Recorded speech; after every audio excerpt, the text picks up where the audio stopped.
মাছটা আরো 5 দিন বা 10 দিন পর যদি পানি কমতে নামতো তখন মাছ, অনেক মাছ, প্রত্যেকটা বাউতি, পলো, জালি, ওই খাও জাল আছে, দোরা আছে, এগুলি মাছ মারতে পারে, ভালো মাছ মারা পড়ে। এই ঐতিহ্য ভাবে সারা বিল পড়িয়ে রয়েছে, মানুষ আসে বছর বছর এইভাবে আসে মারে পাবলিক। কোন কোন জায়গা থেকে আসে? বহু দূর দূরান্ত থেকে, ও ঢাকার থেকেও লোক আসে। আমি তো 50 বছর, আর অন্য বাপ দাদারা তো 100 বছর আগের থেকেই মাছ মারিছে। আমরা দেখিয়েছি, নিজেরাও মারিছি, 20 বছর আগেও মারিছি। আমি তো পলোর মাছ মারার অনেকই ভালো ভালো মাছ মারছি আগে। পলোর মাছ মারার উৎসব এটা আমার এলাকার সবাই মারি আমরা।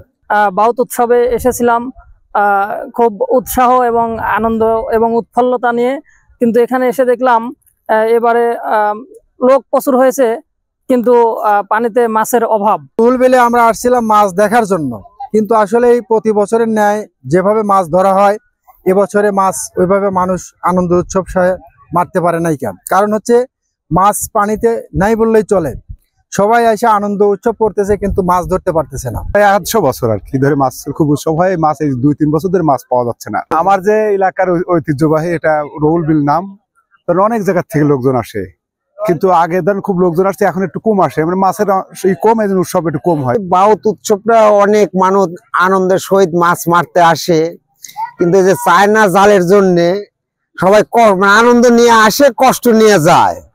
মানে 2 হাত পর পর চায়না জাল, এটা যদি প্রশাসন থেকে ভালো একটা উদ্যোগ নিত তাহলে সবাই মাছ পাইতো, ছোট বড় সবাই মাছ পাইতো।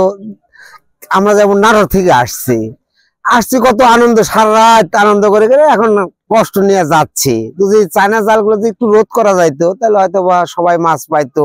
আমাদের আনন্দ লেগে আসে এখানে মাছ মারার লেগে, কিন্তু মাছ পাই না পাই ওটা মনে না, বড় বিষয় না। বড় বিষয়টা হচ্ছে আনন্দ করার লেগে। আগের মতো আর অত নাই, আছে মোটামুটি একরকম। আসলে সমস্যা হলে মাছ নাই, মাছ কমিয়ে গেছে। আল্লাহ পাক সেই জন্য বিষ দেয়, তারপরে আপনার বিভিন্ন রকম জিনিস বাড়াইছে তো মাছ মারা, সোনা পোনা মারিয়ে শেষ করে দেয়, বুঝছেন, মাছের একবারে জাত শেষ করে দেয়।